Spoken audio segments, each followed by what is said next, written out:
Hey guys, hope you're good. Adam here. Just going to take you through a simple video via the app. How to go from Binance Pro to Binance Lite, because I get asked this question a lot.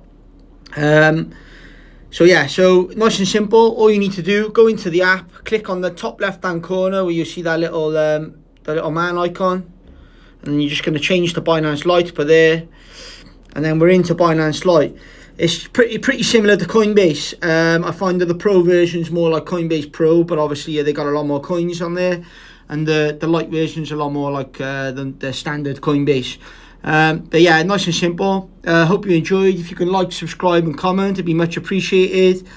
And if you haven't already, check out our new crypto course. It's totally free. We're uploading a video a day where you can come and learn about crypto and learn all the things and all the mistakes that we made, going from millions, losing millions, making millions back again. So hope you enjoyed, guys, and we'll catch you tomorrow. Thank you.